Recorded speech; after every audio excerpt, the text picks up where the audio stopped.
Once again, we are live. It is Monday evening, April the 11th, 2022. I'm your host, Rich Rivera. Welcome back to Empire State of Baseball for episode numero dos. And I'm here with three lovely hosts tonight, starting with my former colleague of Savages in the Bronx, Tommy Boy. What's going on, Tom? We're recovering here. Had a long golf weekend. So really trying to get the equilibrium back with the water in my system. Love it. And Golf. some golf, some drinking, some fun times. Hoping Yankees can make a comeback here, down 2-0 to start the game. We're living. We're living. Yankees at a deficit right now, 2-0. George Springer, Yankee killer, once again hitting a 2-run home run off Yankees pitcher Jameson Taillon. We also have a couple of Mets faithful. And look, this is how an intro's done, Corey. Segmenting to you guys and not let you wait 5 minutes to start a broadcast. Corey, I'll get to you. Joe, what's going on, bud? Hey, how's it going, guys? I'm good. We had a great sports weekend this weekend. Opening weekend of baseball. The Mets won 3 out of 4 from the Nationals. We had the Masters, which I was wrapped up in all week. Which worked out perfectly. We went right from the golf to the baseball and everything in between. We had some good UFC fights that ran into 1:40 in the morning on Saturday. So we had some fun with that. But it was one of the best sports weekends of the year, no doubt. And I had a lot of fun watching the Mets perform well. I had a lot of fun watching Scotty Scheffler lap the field in the Masters, and we got a good bunch of fights down in Jacksonville, Florida for the UFC. So It was a good weekend for sports for me. UFC is great. Hate golf. Never a golf guy. It's just too damn boring for me. Corey, do you like golf? Are you a big golf guy?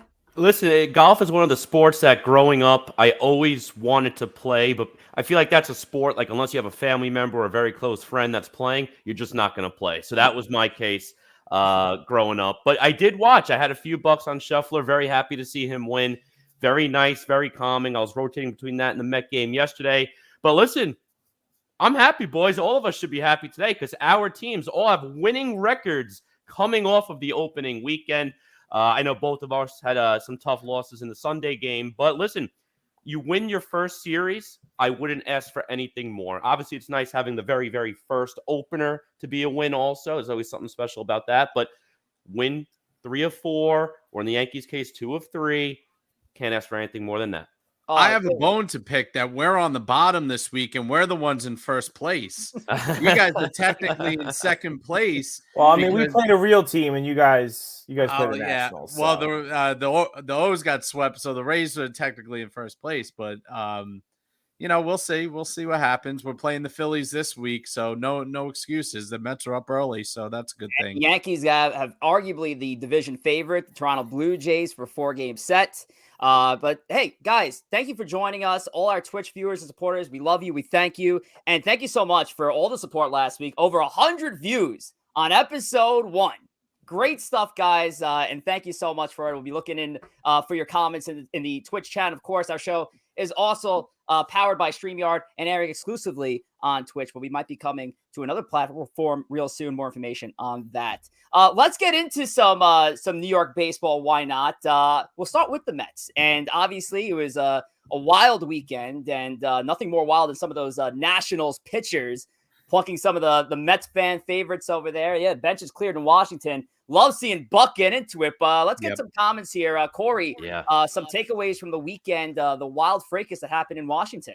Listen, I'll tell you what, it was, I don't think any of these pitches were intentional, but you got hit in the face twice. Alonso with the ricochet off of the guard right into his lip, had a busted lip. Lindor trying to drop down a bunt, drilled in the face. You couldn't take it. I'm very happy, especially that Buck Showalter leading the charge, because I feel like if it was the last few year teams, Rojas probably would have been looking at the analytics and would have missed it. Mickey Callaway would be running out to hug everybody and be too worried about dry humping the bullpen players and focusing on the game. But no, listen, I think the Mets handled it very well.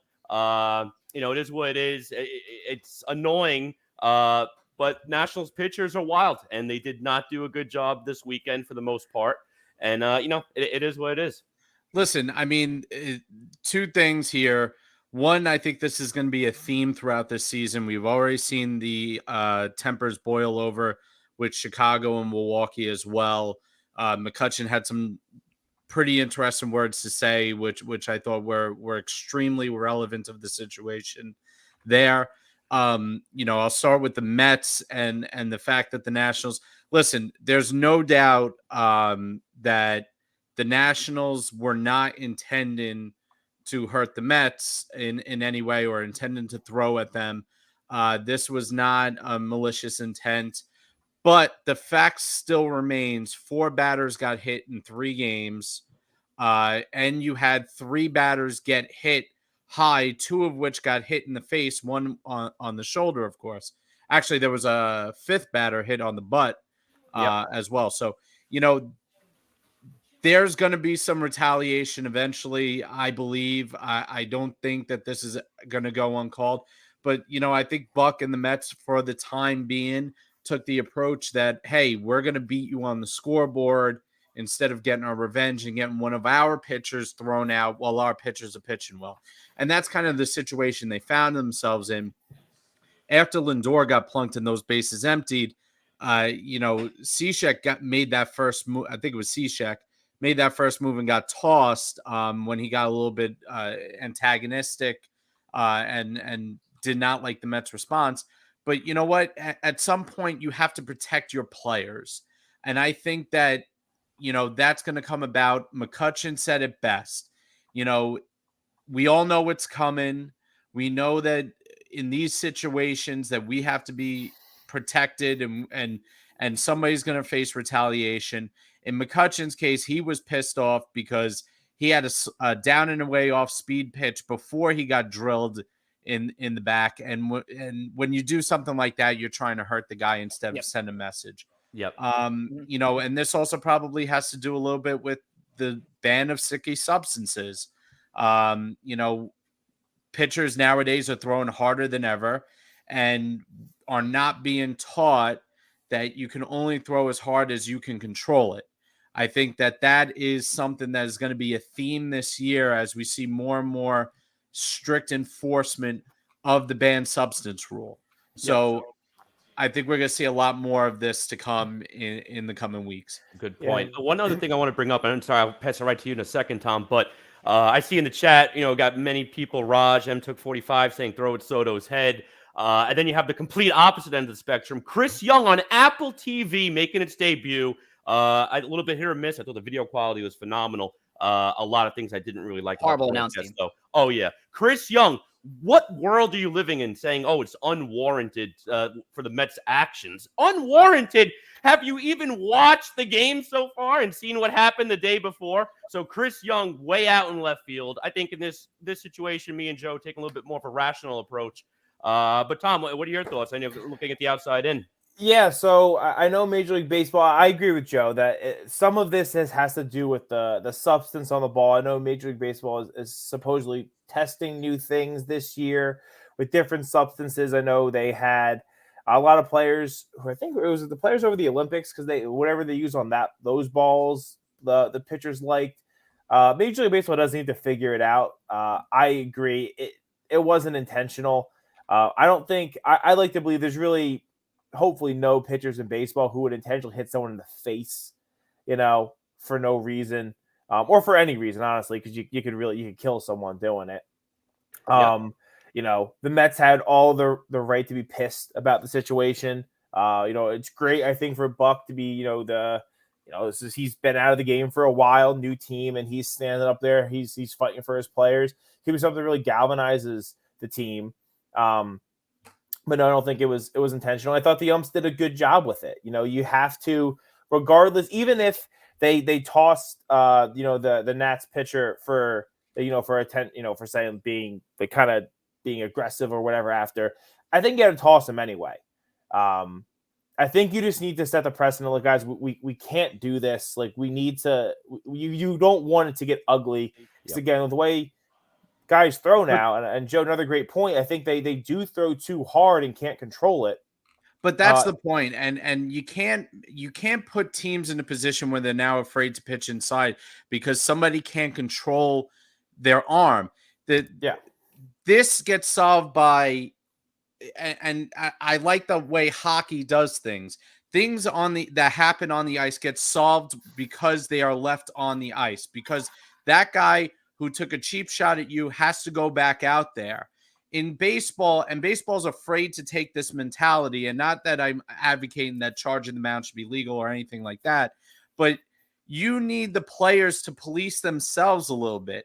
If one team is wild and their pitchers are clearly not effective enough to be in the major leagues, the either process of teaching them has to be adjusted, or your team, you as the opponent, have to say, hey, every time you go out there and you are uncontrollable and you hit one of our guys high, I'm going to hit one of your guys. That is a reinforcement of the fact that there are consequences, not just putting men on base, but consequences for your own teammates of being unable to control your stuff.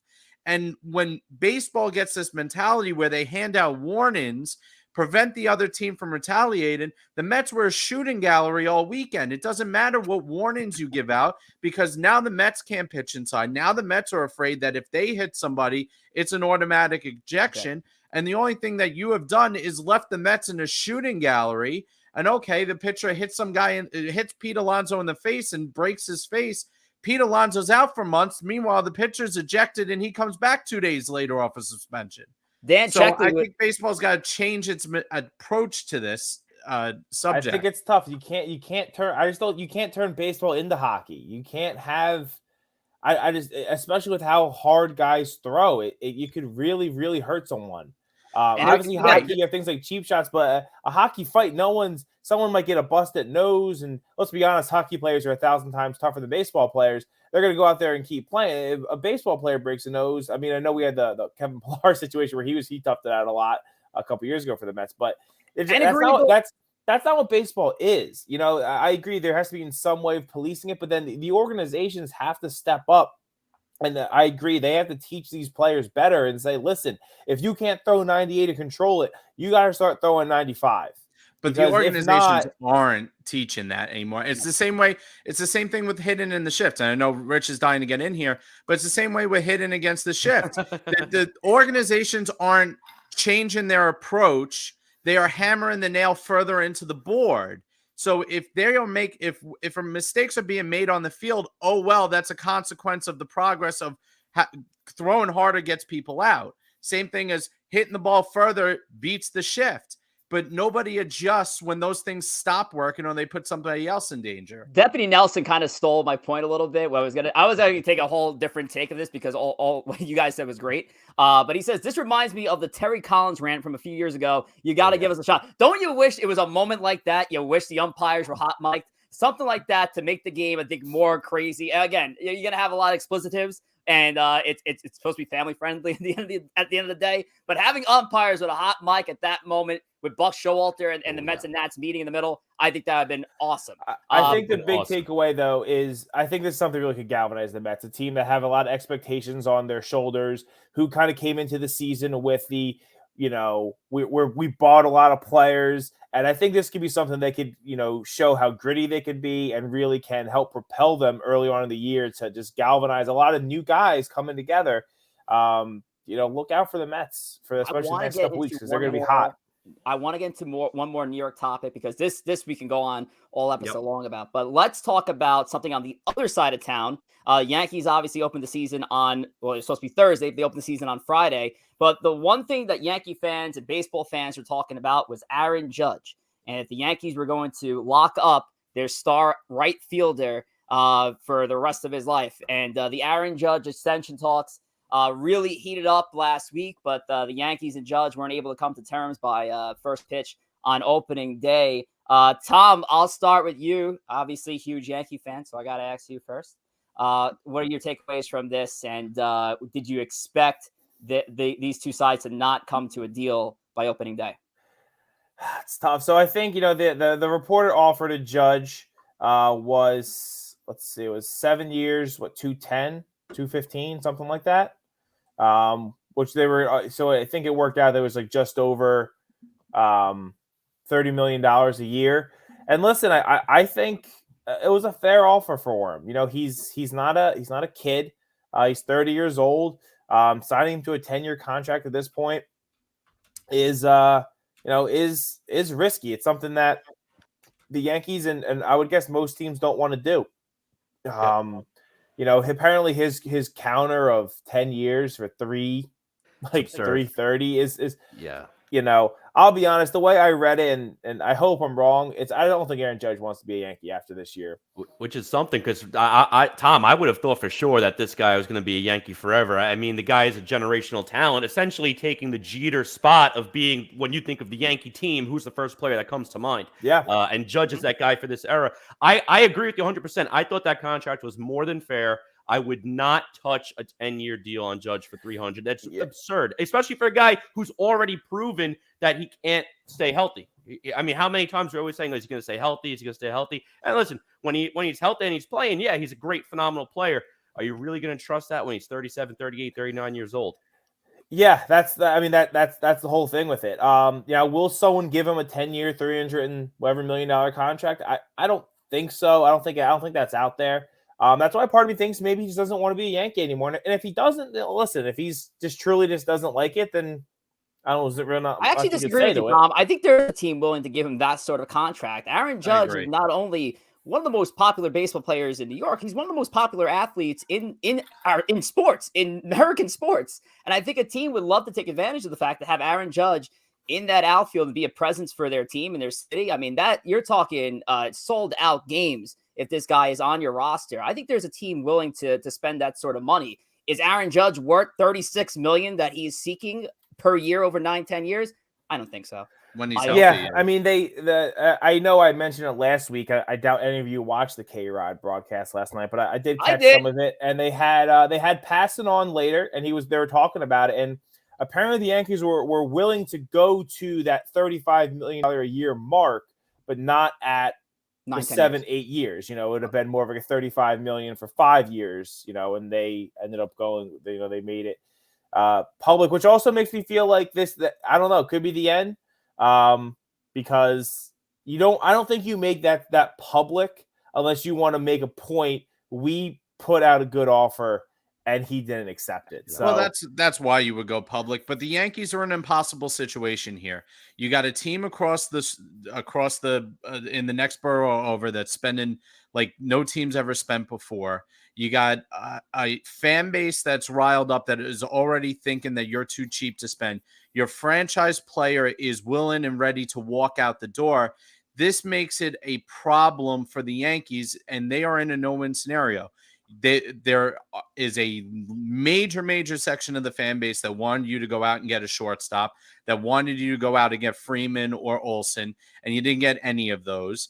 All right, you brought in Connor Falefa, you know, who's a good ball player, but that's not a Yankee move.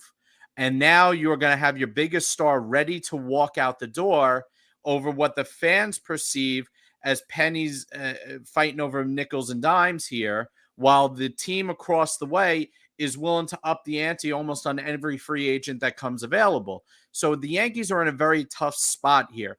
Yes, you're right.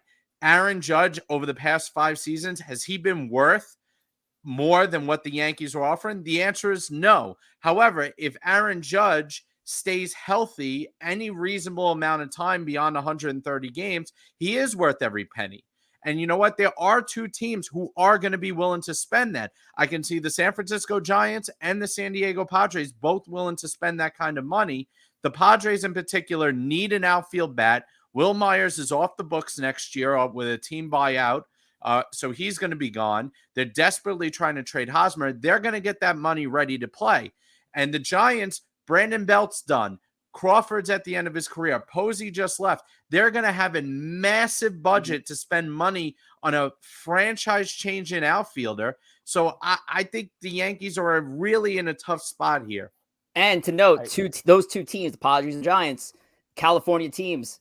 Aaron Judge's native home state, exactly. Fresno. So, of course, it would be more enticing for Aaron to return home to the West Coast as well. Corey. Yep, definitely. And listen, I think the first thing I think about with this whole Aaron Judge contract situation and this offseason that we're just coming off of in general was I think a lot of fans think the Yankees did not bring in a guy like a Carlos Correa on a big contract because that money was going to Judge. And if they came out at the very end of the offseason, right on the opening day deadline, and re-signed Judge to that $200+ million deal, I think the Yankee fans would be like, all right, it makes sense. I see it. All right. Didn't happen. So if you end up losing your star player, and right now, I do think, personally, I still think he's going to be a Yankee. I think something gets done, whether it's mid-season, like they said, wouldn't happen, or whether it's at the end of the year. Yeah. But I thought the same thing with Freddie Freeman, and look where he is now. So, we'll see what happens. But if the Yankees don't bring back Judge and lost out in one of the best, if not the best, shortstop market of all time, there's going to be some riots in the Bronx. The Bronx will burn once again. The Bronx will certainly burn.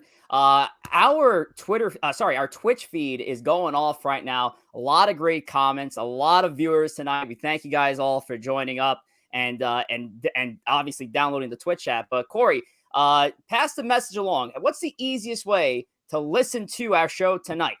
Listen, everybody, tuning in, thank you once again. But the best way to listen to us is to download that Twitch app and subscribe. You'll get a notification just like this right on your phone to let you all know that we are live. So thank you again, everyone, and remember to subscribe on the Twitch app. Empire State of Baseball, and our link is in the Twitter bio. So if you're not following us there already, give us a follow on Twitter as well. Oh yeah, that's how it's done. And if you are following us on our social media platforms like at ESB Podcast, which Corey just mentioned, you would have noticed there was a video today posted by, once again, our resident Chooch, who's got Chooch's game of the week. And here he is once again, Matt Tucker with Chooch's game of the week. Let's hear it. What's up, Empire State of Baseball crew? Chooch here with Chooch's game of the week. And this time we got Mets at the Phillies Wednesday, April 13th. We got a premier pitching matchup. We got Max Scherzer versus Aaron Nola. I think the Mets are going to continue winning. I think Scherzer's going to best Nola in this matchup. What do you guys got? Oh, I'm right there with you, man. I'm right with the Chooch. Listen, that's going to be a fun Wednesday night. You got a rivalry game. Hopefully the Mets going, trying to get a sweep there with Scherzer on the mound, but we'll see. I'm right on board with you, Matt. I love it. Great pick. Yeah, I like the Mets too there. The big reason is Scherzer's still Scherzer. The question with Philadelphia, and we saw it today. I mean, they got 3 errors on the night today.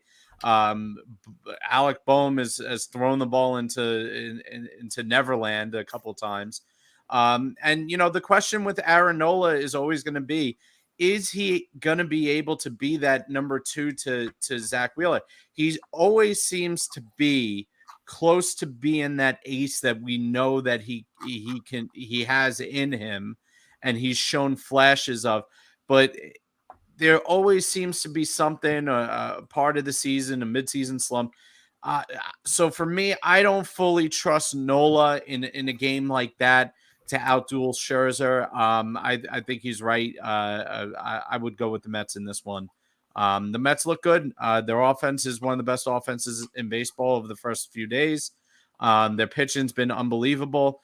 And, I think they're going to continue to roll. And I think the Phillies got some problems defensively. And also I think the Scherzer hammy issue is a little bit behind us now. So I think he should be able to go 7 innings, depending on how the game flows. Yeah. Tom? Yeah, agree. I mean, I think the hammy issue is something, if that happened in May or June, Scherzer would probably have just pitched through it. You're not going to, force it the first game of the season. So I don't think that was really much of a problem. Like I said, Mets look good. Phillies have looked a little sloppy. Just that offense is scary, though, so they can wake up and they can give any pitcher a bad time. But I would roll with the Mets as well. Yeah, and I'll make a unanimous. Mets are looking solid with the bats for these first few games of the season.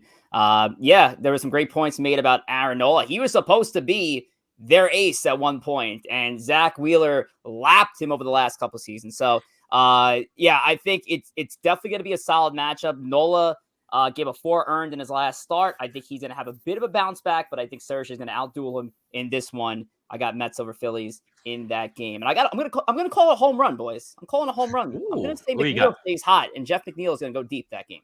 I hope he does. I'll sign up for it right now. If it was his birthday, he would go deep. He's gone deep 2 straight years on his birthday. Yeah, So he did that the other day. Incredible. Yep. Wait, who on the Yankees, Tom, had like an insane stat line on their birthday? Was it A-Rod? I feel like it was A-Rod. I mean, honestly, it probably was A-Rod. I mean, he's self-absorbed enough.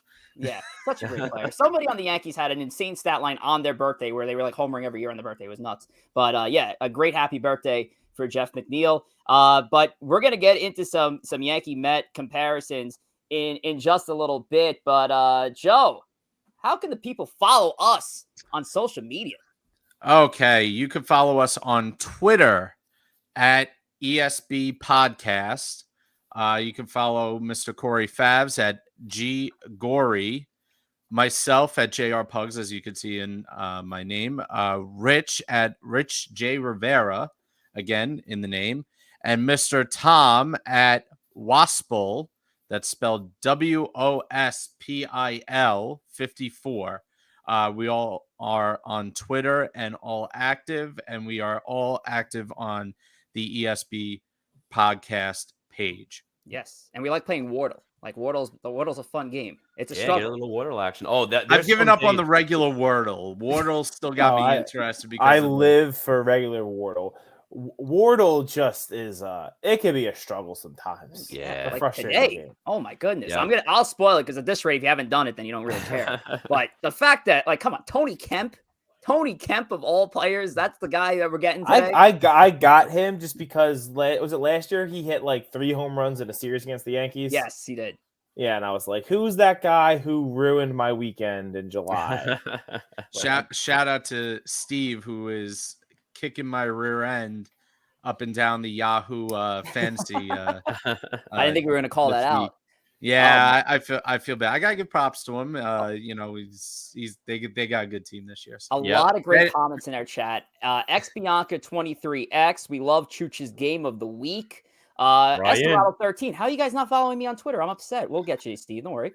AH Rank says Mets Phillies is usually a matchup of who has the most delusional fans. Oh, boy. You're not wrong, Alex. You're not wrong. Damn. And Core Ryan says, when's the IG content coming? Yes, we are also on Instagram as well. I forgot to mention that. Follow us at Empire State of Baseball on Instagram. We'll get some more good content up there. We were pretty active today on the story front. Chooch's game of the week was up there. And of course, we had a post about our 100+ viewers from last week's show. And it seems like we might be eclipsing that tonight, boys. Great job, guys.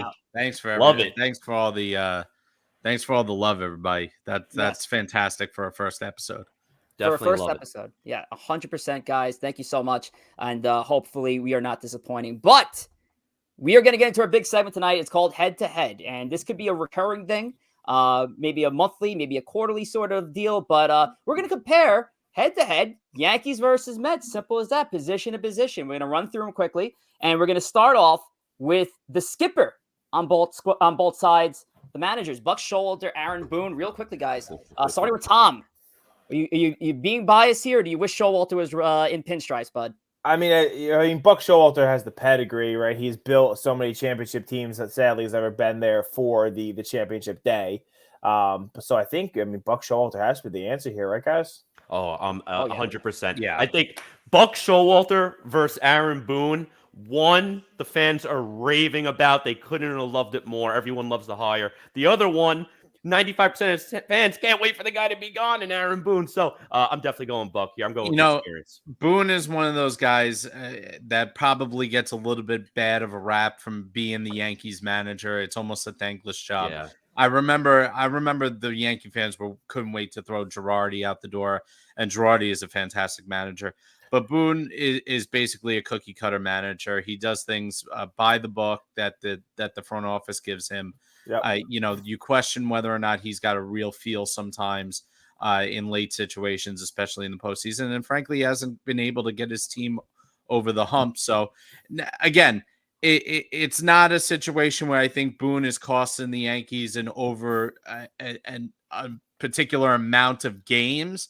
I think that Boone just is uninspiring at some points in time, and I think the Yankee fans don't like that. Whereas Yeah. Buck is an extremely vocal and animated figure, and I think the Mets like that kind of old school mentality, that like Lou Piniella kind of mentality running their team right now. 100%. And Rich, we'll looking at some of the Yankee fan chats here in the comment section. M took 45. Not sure how he has a job. Karif wants to send him to Ukraine. But then Come on. And then you do got guys like Serato 13 who says, "Don't hate on my boy Boone." So most of the comments are negative, but you still have a couple that are positive. But Rich, what are your thoughts on that? I got no comment. I mean, you saw how Buck was, defending his team. What was it, on Saturday that they had the fracas? So you saw he's a player first kind of manager, and that's the sort of guy I would love to have. And that was Girardi, through and through when he was in pinstripes, and still when he's with the Phillies. And I love that type of manager. Just die for your players mentality. Going Buck. All right, we're moving on to first base. It's Pete. Oh, sorry, no, sorry. I'm skipping positions here. Catcher, James McCann or Kyle Higashioka? Oh, that's your boy. Yeah, that's your boy, Corey. Yeah, listen, I like Higashioka. I think he's a pretty good fit for the Yankee squad. I'm going to go with McCann, though. I think McCann, while he's not an all-star catcher, I think he's proven that he is a starting MLB catcher. I think he does a really good job behind the plate. Seems to be a great guy in the clubhouse. Everyone seems to like him. Not saying I hear anything bad about Higashioka, because I do not. I think the players do like playing with him too. I'm going to give the edge to McCann, though. Just more seasoned, more experience. I'm going to roll with that behind the plate. Listen, Higgy's, a good catcher for the Yankees, but we haven't seen him play 130, 140 games. This is his first time to do that. I think right now anybody would take McCann. The pitching staff raves about McCann. And I think the thing with catcher is your pitching staff tells you how good your catcher is.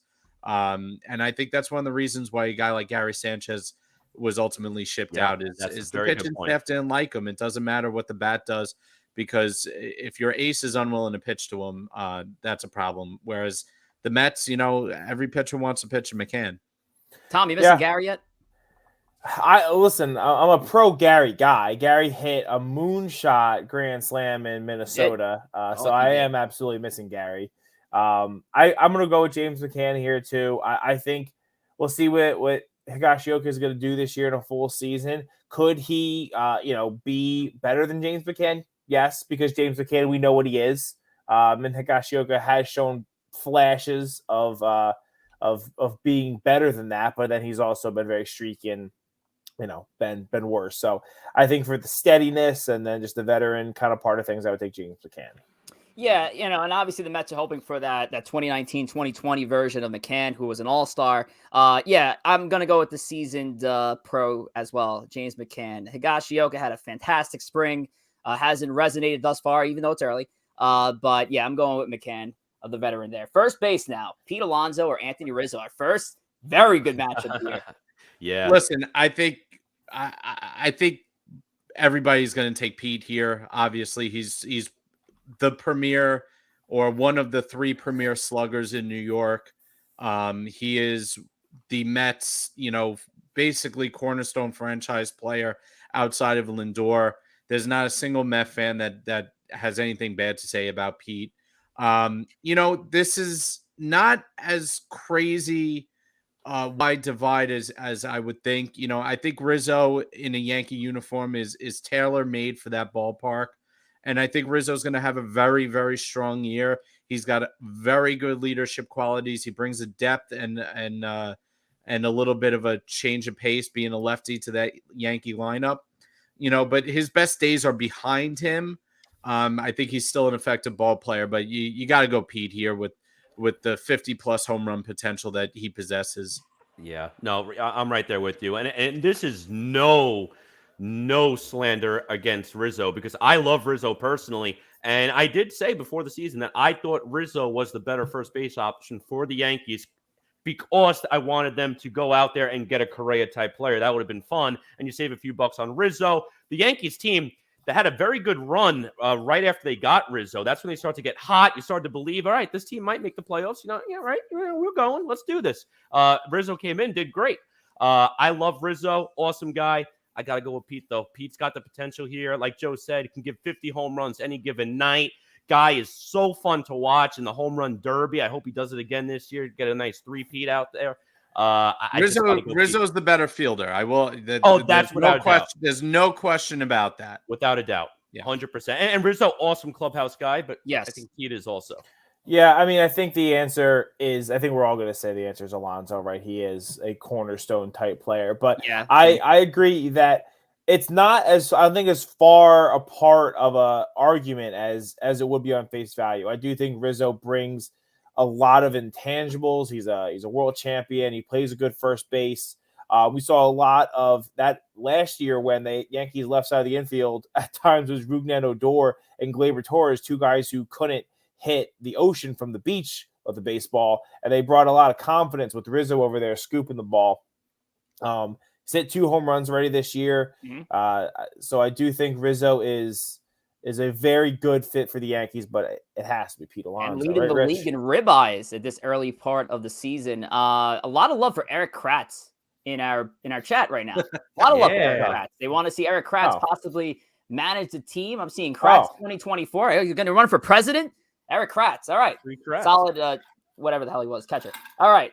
Moving on. Second base, Jeff McNeil. And we combined here LeMahieu or Torres just because there's a lot of craziness happening with the Yankee infield. It's kind of like depending on the matchup sort of deal. So I have McNeil versus a combination of LeMahieu and Torres. Tom, you take this one. I'm taking the Yankees combo of LeMahieu and Torres. DJ LeMahieu of the 3 players we're talking here is the best player, I would say. He's a solid defender when he's not hurt. He was hurt almost all of last year. He's a very good bat. Hit a monster home run to tie the game opening day Friday against the Red Sox. Gleyber Torres is someone who has had a up and down time with the Yankees. But he has looked better this year. I know he on the field, it hasn't shown as much, but he's hit. He had a big sac fly on Friday. He's hit a couple other balls. It looks like he's going back to what Paul O'Neill has been talking about for a couple of years now with him, of hitting the ball the other way. He's hit a couple balls that in the summer probably go out, but when it's 40, 50 degrees, the ball's not going to fly as well. So I'm taking the Yankees with DJ and Gleyber. Yeah. I mean, this is an interesting matchup because I think these 3 players are kind of grouped in that same category here. Obviously, DJ has the track record, and I think I think head to head, I would take DJ as over any of these 3. But like Jeff and like Torres, DJ had a down year last year, and I think Jeff, in a perfect scenario like DJ, when they are hot and they are going well, they can carry and change an offense and be a catalyst in the middle of that order. Torres is one of those guys where I think he's dangerously close to being spent. His time's being spent in New York. I think he hasn't shown all that much, but I think all 3 of these are kind of keys to the way the Mets and Yankees are built. Especially with McNeil and LeMahieu. I think McNeil's ceiling is what DJ LeMahieu was in 2019 and 2018 for the Yankees. I think he's that middle of the order run producer who hits over 300, and I think that's very important to both of these lineups, especially the Yankee lineup that is mainly focused on power. They need somebody to generate and move traffic on the bases, and that's what DJ's there for. So I would probably lean towards I'm going to go with the Yankees on this one. But, I think McNeil, if he has a great year, can really, at the end of the year, put this into a close debate. Yep. No, I'm right there with you, and I think we're in agreement here, at least 3 of us. We'll get to you, Rich, in a minute. I'm going to go with the Yankees also, and I do think this positional matchup is the hardest. Arguably the hardest, might be the hardest between the 2 teams. I think you can make a case either way here. And I could see this being one where we say we might do quarterly check-ins, we might do a halfway check-in, whatever it might be. This could be one that's flopping every single time, rotating between the two teams. I'm going to go with DJ, though, right now. I think DJ, I agree with Riff. I think he should be at the top of the order. He's been hitting fifth, I think, lately, right? So a little bit more of an RBI spot, I guess. But I like him lead off for that team. But Rich, how are you feeling with this one? And Binder Boone got that one right today, leading off LeMahieu at third base tonight. Okay. And that's a guy who, of course, is going to move around the infield, and as he should. I mean, this is the kind of the position that the Yankees had signed him for initially before he had his MVP campaign. He was supposed to be a guy who was going to kick around a bunch of different infield positions and fill whatever need was granted that day. Jeff McNeil, I mean, it's kind of crazy to think that it was only one season that the guy was off. But, I mean, we're talking about 3 years combined between 2018 and 2020 where, he's averaging about 20 home runs. He's hitting over 320 batting average. I mean, this is a guy who definitely could turn it around this year. And so far, looking good for him. Small sample size, of course, these last. Yeah, I mean, he 1 year, 20 home runs. His other years, he's had 3, 4, and 7. So I think the 23 is an outlier. But definitely the batting average is not OPS plus. The OPSs. Right. Are not. This is one. If on top, he is one of the best pure hitters in the game. You very well could say at the end of the year that he is the best second baseman in New York. It's not a crazy thing to say. But to cap it on a boring note, yes, I'm going to also go with the Yankees, LeMahieu and Torres combination.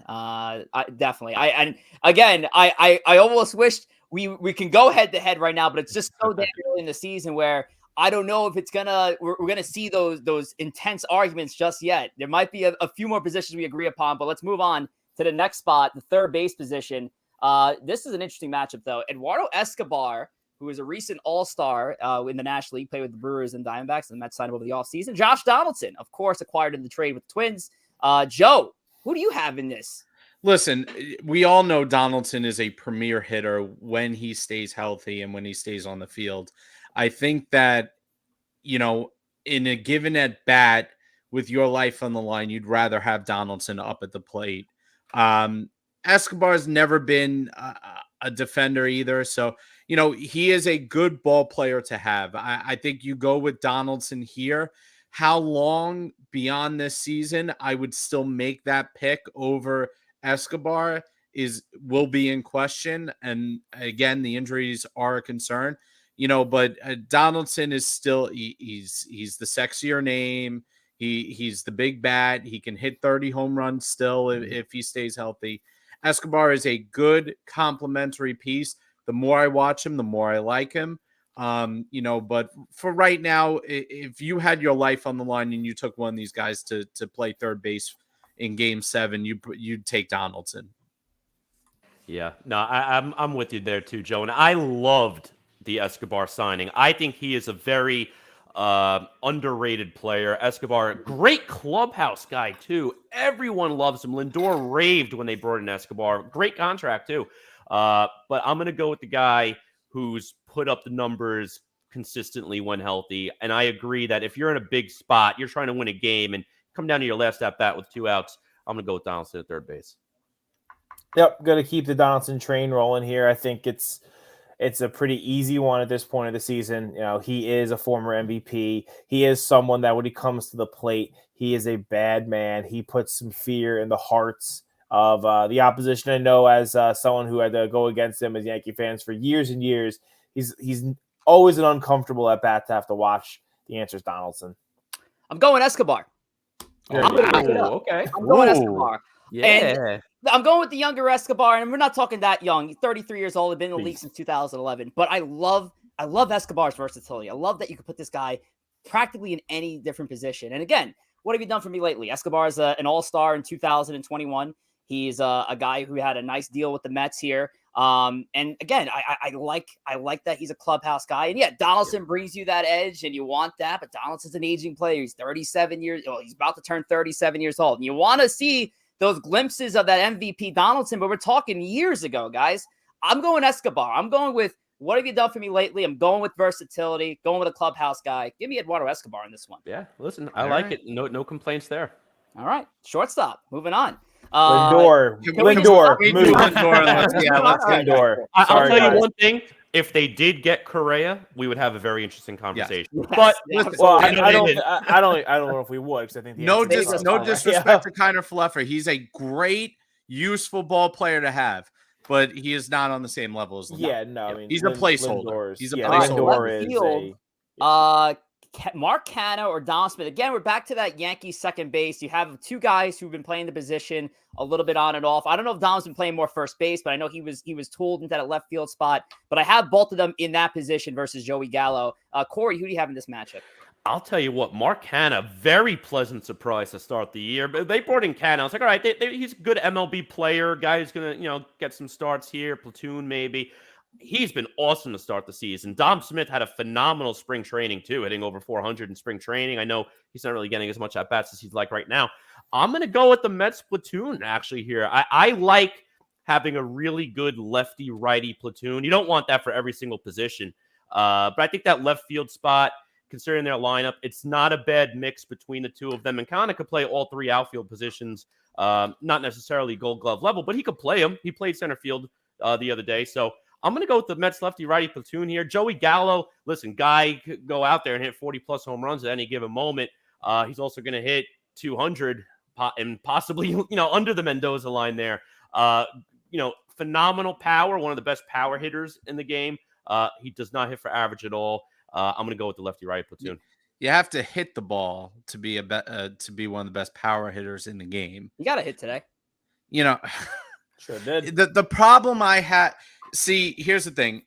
This is why the Yankees are the Yankees, because when a guy like Gallo comes around and goes to it comes from Texas, where he's like this underappreciated star, he hits 40 home runs, and he comes to the Yankees, and the Yankees fans are on this guy every minute of every day because he cannot hit the Bronx side of a barn with a tennis racket. Mm-hmm. This exposes players like Gallo that come to this town, because this town is going to eat up and spit out Gallo for lunch because he is a terrible ball player. Okay. Oh. Yes, he's got a good arm. He plays a good field. He strikes out. Think about this. In 2021, he struck out 213 times and he got 99 hits and 111 walks. He struck out more than he was productive. He is a net negative 25% of the time that he gets up to the plate. He gives you 0 at 25% of the time. Absolutely nothing he gives you. And this is the analytics stuff that's killing you, because the 40 times he touches a ball in a season, they happen to leave the yard. He does nothing for you. 2 men on base, and he strikes out. That does nothing. A ground ball to the left side advances the runners. That does something. He does none of that. He is a terrible ball player. I would take – I don't know. Gallo's going to be gone soon. I can't stand the Yankees fans are going to run him out of town before the season's over. Mark my words. Yep. He's not a good ball player. I would take anybody. There's not many people I wouldn't take over him, in all honesty. I think he's the most overrated player. Joey Gallo is a 2-time Gold Glove winner, which I know Gold Glove, whatever. He is a premier defender in left field. Yes, he's Juan Lagares with power. That's what he is. He's Juan Lagares with power. I mean, I think there's a big difference. Lagares also was a 2-time All-Star ball player there. Listen. He was a 2-time All-Star on last place team. They had to send somebody to the All-Star game. Listen, I mean, I don't know if we're just gonna just beat the dead horse. Yes, Joey Gallo strikes out a lot. Like, we get it. Oh yeah, I was. Joey Gallo doesn't have high batting average. Yeah, we get it. He does produce. He does drive in runs. He does hit home runs. It is today's baseball, which is frustrating to watch. He did also, I believe, lead the league last year in bunt base hits. So he is willing to lay down bunts when they put the shift on him, which is something I hope he continues to do. On the line. Well, today they had 4 outfielders against them. And how about that? That's a good point. And I'm taking. Honestly, I wanted to this past weekend saying Gallo, Gallo, Gallo. I left this weekend now saying Canha and Dom, because for God's sake, Gallo, what are you doing, man? Joey Gallo. Joey Gallo couldn't hit Chris Rock at the Oscars. Like, he is fucking terrible. He is terrible. The 4 outfielders makes no sense because the only balls that he hits in the gaps are gone. He had 13 doubles last year and 1 triple. Why are you putting 4 outfielders for? He never hits the ball in the outfield. The only time the ball goes into the outfield, it's gone. It's got to be Canna at this rate. And honestly, it could probably have been anybody on the Mets side. Moving on, center field. We could probably make this one quick, too.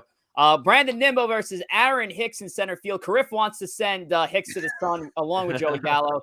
How do you guys feel about that one? Nimmo's by far the better player here. I mean, this guy, you want to talk about the complete and polar opposite of what Joey Gallo is. It's true. Brandon Nimmo. It is a guy that every at bat that he gets to the plate, he has done something productive.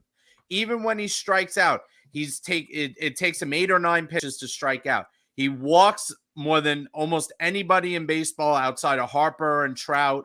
He is a fantastic ball player. The only thing that you can knock Nimmo for is he still has not done 140-something games in a year without getting a little bit of an injury bug. I know the neck's a problem for him, but he's a very good ball player that anybody would have. He's better, and all the stuff with the 4th outfielder nonsense, he's better than that. Guys with 400 on-base percentage are not 4th outfielders in this league.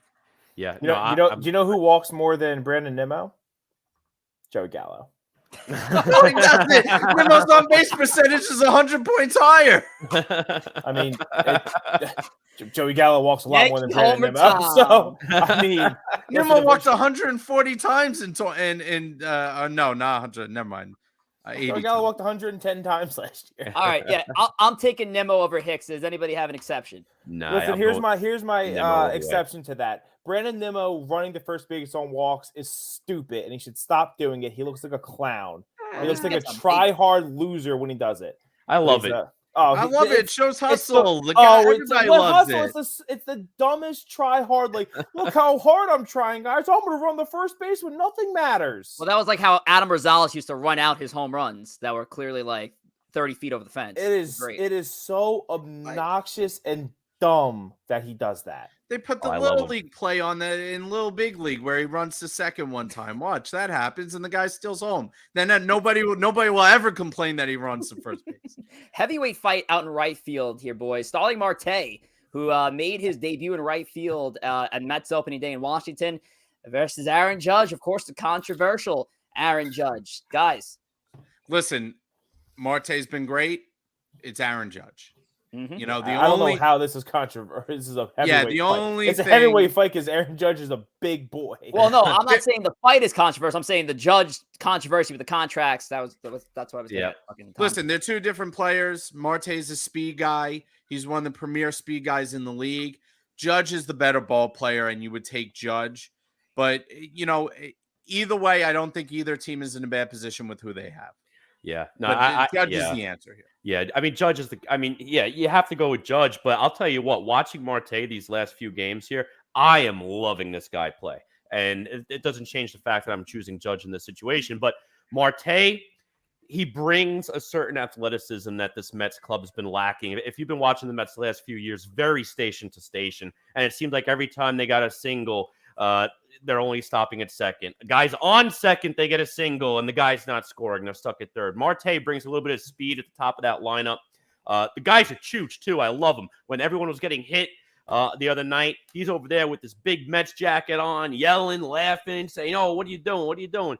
I love the guy, Marte. And listen, I'll tell you what, next year, I'm probably going to say Marte over Judge because Judge won't even be a Yankee at this rate. So we'll see what happens.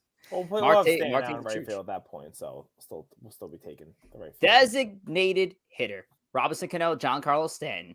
It's probably Robbie Cano and JD Davis, but as a combination, regardless, it's for a second. The answer is probably Cano, and I would have found a way to kick you off of this feed immediately. I will say shout out to Cano.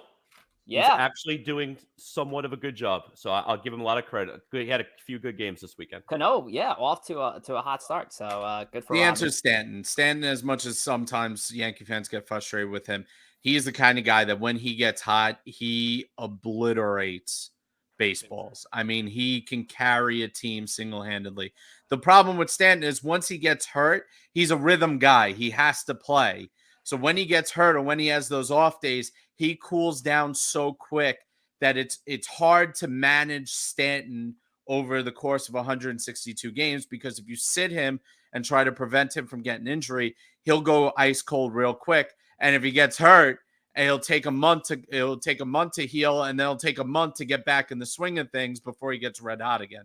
So it Stanton's a weird player, but he's a premier slugger. The issue with Stanton is he really shouldn't, because of the way the Yankees roster is constructed. He is the DH. He is better off not being the DH. He is better off playing the field because he is someone who's really proven that the reason why he was getting hurt is because you're just sitting all game. You're sitting on the bench, maybe take some swings in the cage, and then you're up, in an at bat, and then that's how you hurt yourself. If you're running out to the field every inning, running after balls, you're staying loose, staying limber. He's a better player when he plays the field, and I hope that he plays the field a lot more this year than in the past. Absolutely. But I mean, the answer is Stan. He is one of has to be the most uncomfortable at bat for any pitcher in the league, just knowing how hard he hits the ball. 100%. He is now, I would say, the most clutch player on the Yankees roster right now, which is something that would have been wild to say a couple of years ago. He's the most clutch player on this Yankees team. He's the one guy I'm like, all right, this is going to be a good at bat. Last night against Jake Diekman, not so much. But other than that, he's been in very clutch situations. He's come through. He's hit home runs that have meaning, which is great, which is something that the Yankee fans used to get on A-Rod about for the longest time. Stan's been hitting home runs that have meaning, that have significant impact towards the game. You got to love it. We're going to move on to starting pitching. We have a question here. Who is the pitcher who sprinted in from the bullpen? I believe it was Heath Bell. No, it was the guy who played Rail. No, I mean, maybe it was Heath Bell in the past, but is Heath Bell the one that slid into the pitcher's mound? He did not. Maybe it wasn't. I think it's talking about the one where Rail Muto, wasn't it? What was his name? Oh, Jared Hughes? Yeah, Jared Hughes. Yep, that's it. Yep, Jared Hughes. Let me say that in chat. Oh, yep. Raj did. Oh, look at that. Yeah. 7191. Good call. Very good. All right. Starting rotation. This is a nice one. And obviously, if we're going to run off the current rotation, I had to take Jake out of it, guys. I had to take him out. Oh, that's fine. It doesn't change the result. Oh, yeah. Listen, I'll tell you what. You could take Jake out. Walker might end up on the IL for a week or two. I'm still going with the Mets rotation here because Scherzer, I mean, he's always in that conversation for the top 3 pitcher in baseball. You can make the case right now that he's the best pitcher in baseball over Garrett Cole. Chris Bassett is an ace on some teams in baseball right now. He's the Mets' supposed number 3 pitcher. Right now, number 2 for the purpose of this discussion. Guy pitched phenomenal the other night. Awesome game from Chris Bassett. He was our leading fantasy scorer in last year's me and M took 45's League of Chooch's team until he got drilled in the dome. And listen, you got a guy like Carlos Carrasco. If you take the first inning aside, great guy, veteran to have as the 4th spot. And Taijuan Walker, McGill, whoever you have there at the end of the rotation, I have no problem with that. The 5th starter, you usually roll the dice anyway. I'm going with the Mets here without a doubt. With DeGrom, all right, I'm taking the Mets rotation over the Yankees without DeGrom. With DeGrom, I'm putting this rotation up as against any rotation MLB history, and I want to see that discussion. Ooh, damn. That's a take if I ever heard one. Tom, do you feel any differently, man? Well, it's the answer is the Mets starting rotation, but that's painful, right? Isn't it though? That is the answer, but the Yankees starting rotation last year was one of the best in baseball. I'm trying to get the ERA. They had a low. The tough thing about comparing the Mets and the Yankees at this point is the Yankees rotation is intact from last year. It's the same rotation. So, with Sevy coming back into it. Mets are very rebuilt with Scherzer and Bassett. So the answer is the Mets, but the Yankees rotation is not bad. And I don't think the Yankees shouldn't feel bad about what they're throwing out there, every day, because they have been shown to have quality arms on the mound. I'm going with the Mets rotation now. I don't think this is a knock on our Yankees rotation. There are plenty of X factors on this team, and so far in this young season, the Yankee rotation actually has not been the issue. They pitched very well over the last few days. But yes, you have a couple of guys who are coming off some major injuries, guys that you haven't seen a full season from. We talked last week on the show about over-unders, and one of the things that was talked about is how many Yankee pitchers are going to go over 180 innings, and we all said it was going to be just one, and it might be just Garrett Cole. The Yankees just don't have those guys that are going to log in a bunch of innings for the year. You're going to have guys who are going to have stints on the IL. You have some guys that, yeah, you could say they're solid in the middle of the rotation for the Yankees, but they're definitely not aces on other teams. I'm going with the Mets rotation right now, definitely. Listen. And our last piece, the bullpen. Joe, did I forget you? Yeah. I forgot you again? Fuck. All right, go ahead, Joe. What do you got? Listen, when the problem with the Yankees is you got the third best pitcher in New York. So when you start out and you're at least he stays on the mound. Yeah, but you know what? Well, that depends. Is the mound form? Is he due on the mound 4 minutes after the start time, or is he due on the mound right at start time? I mean, at least he was on the mound. Like for as much as Met fans and all baseball fans give Aaron Judge a hard time about being injury prone, when one of his injuries was he broke his wrist, Jacob deGrom is always hurt. It's always something else with him. And I'm not saying he's faking it or he's whatever, or he's soft, or I'm not saying that. But he is always hurt. DeGrom made 30 starts 3 years in a row, and he made 12 starts in the shortened season. I think he only missed one start that season. It's just the last two that's been a problem. But that's not the point. The point of the matter is, in Cole's situation, all right, Cole is supposed to be better than what he is, and that is what is keeping the Yankee rotation actually being from even better than it should be. Forget the injury to Severino. Forget all the other stuff with the suspensions with Herman and all that nonsense. Cole is supposed to be better than what he has been. All right. Cole is getting paid. Cole has the largest contract in New York history right now in terms of chunk value, in terms of total value. And he has, at this particular point in time, been a letdown for the Yankees. He is a good pitcher. He's probably the best pitcher in the AL. All right, but let's face it. He hasn't been as dominant. He's never lived up to what he did in Houston. All right, he has pitched He pitched the Yankees out of a game in the playoffs last year when they needed him most. At the end of the season, forget it. He put himself in a position where he was getting hit around by Toronto and the Rays. So, you know what? Garrett Cole's got to focus less on the start time of the game and focus more on pitching better in baseball games. He is, at this point, been a disappointment for the Yankees, and one of the top reasons that the Yankees have not succeeded. You can't say he's been a disappointment for the Yankees. I mean, he's finished second in the Cy Young last year. Gallo struck out. That was great. I mean, obviously he struck out. That's what he does. Anyway, he finished second in the Cy Young last year. He was hurt. He had a hamstring injury that did slow him down at the end of the year. He was still not all, I don't think he was fully healthy for that wild card game. I do agree that the whole Billy Crystal thing opening day and some of the other things, he has proven to have some thin skin, which he has to get better at. But he has not been a disappointment for the Yankees. Let me tell you though, he's tough to root for. He's a tough guy to root for. When you're going out there and talking about missing a start time by 4 minutes, and especially after the performance of the playoff last year, and the whole thing with the spider tack last year, and then your spin rates dropped by 15% the day after they banned the spider tack. As did a lot of players, but okay. Yeah. But that's not the point. He's the poster child for this because of basically admitting that he used it and that he leans on it. He's tough to root for. And you know what? The guy across town, when he does pitch, keeps his mouth shut and goes out and has twice as good as Cole is when he does pitch, because DeGrom is one of the best pitchers of run prevention in history. Oh, right. No one's going to argue that, but right. But but I'm saying from a standpoint of the fans, of the Yankee fans, this again goes back to a similar conversation when you're talking about the Judge extension and that crosstown pressure. It's hard. It's hard to root for sometimes when he's going out there and bitching and moaning about whatever it is, start time, spider tack, etc., and coming up with every excuse in the book of why his performances haven't lived up to what his past performances in Houston hit up to. So I think that's a problem for the Yankees. I think that's a problem for Cole. And I think the best thing that Cole can do is keep his mouth shut, perform like he is being paid to perform, like he is the highest paid pitcher in the game, which because he is, unless you want to count the AAV of Scherzer.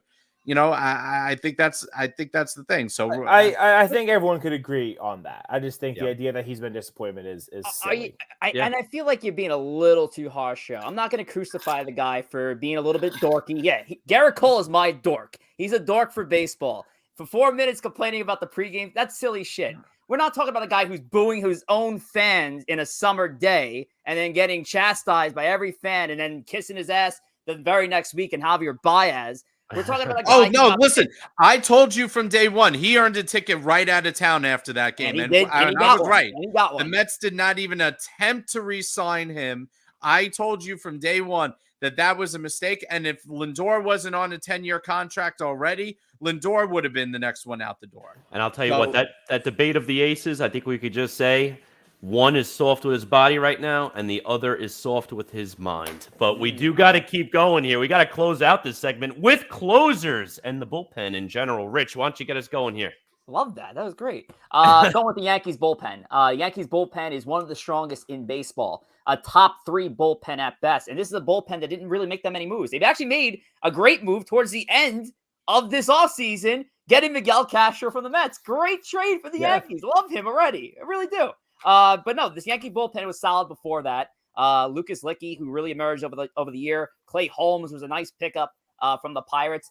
Obviously, Chapman's an X factor and Green's an X factor. You don't know what day you're going to get from them, but for the most part, they've been, from the stats said, they're great over the last few years as well, all-stars as well. But I'm going with the Yankee bullpen here. I think it's one of the best in the American League and one of the best in baseball. Yeah, no, I'm right there with you, Rich. I think this Yankees bullpen, like you said, is phenomenal. I would definitely take it over the Mets. You could make the case, Chapman, Diaz, that might be a coin flip. Okay, I'll give you that. But the rest of the bullpen, I got to trust the Yankees. I think the Mets back end of the bullpen, you saw last night, Trevor Williams, granted, wasn't really his fault with Alonso with the 2 errors. But the back end of the bullpen, I don't really trust it that much with the Mets. I think that's their weakest link right now. I got to go with the Yankees. I think this was a further divide if Britton was healthy. Yes. But I agree with you. If you had to take a closer in baseball to get the last out in a World Series, you probably take Chapman right now. And which is weird because Chapman's been up and down himself in key situations, but there are not many premier shutdown automatic closers in baseball right now. On a game in and game out basis, Chapman is probably the best stuff of anyone in baseball, and even he's lost a tick lately. But I would have to go with the Yankees on this one. Yeah. I don't think it's even close. And even if in our ticker here, some of the sick stuff is the Yankees, we don't even have Wandy Peralta listed. We don't have Mike King listed. We have the Yankees, 5, 6, 7 guys, and their bullpen would be closers and setup men on a lot of other teams. Yeah. The Yankees bullpen, we've talked about it a lot last year, is their strength. The reason why the rotation doesn't need, kind of tying this back to that conversation, their rotation doesn't need to give them 6, 7 innings. They need to give them 5. And in a scenario that the Yankees can make the playoffs, they could get 4 innings out of a starter if they really want. And they could do that multiple days because they have the arms to not even have to pitch the big guys every game, or the big guys, because they could throw out a list of 6, 7, 8 guys who are really shut down and have nasty stuff. Yeah, absolutely. So Yankees bullpen all around, and that is it for head to head. We got through it. That was a lot, guys. Thank you for it, and thank you guys for sticking with us. We still have 15 live viewers currently, but we've had a lot more unique over the course of the episode. We thank you so much. Now, speaking of episodes, Joe, how our fans catch the last episode of ESB, that 105 view episode number 1? Episode number 1 is on Twitch, which it has been on, And now on YouTube, search Empire State of Baseball. Our first episode is up. Please go take a couple views on that. Like and subscribe and hit that bell button to help us out here. And hopefully, YouTube likes what they see from us and, puts us in an official studio instead of at my kitchen table. Do that YouTube, folks. Do that YouTube. And listen, we went a little late here, 10 minutes over 9. Nothing wrong But with hey, that. we were going to promise a fun segment, so we're going to do it anyway. We'll go to 9:15 if we have to. Thomas, take it away. We have this fun segment that we did all last year, but tell our audience, what do you got in store for us? So we got bringing a Savage in the Bronx classic segment over. Guess the Graph. From my baseball autograph collection that is mostly gotten in person down in Tampa and the surrounding area for spring training. So Rich is going to put a ball on the screen, and the boys are going to guess what ball player this is. And also, we'll be looking in the chat as well for some good guesses. I have a pretty good guess for this one, but I kind of want to save it. Can I guess first? I guess go for it, Joe. Yeah.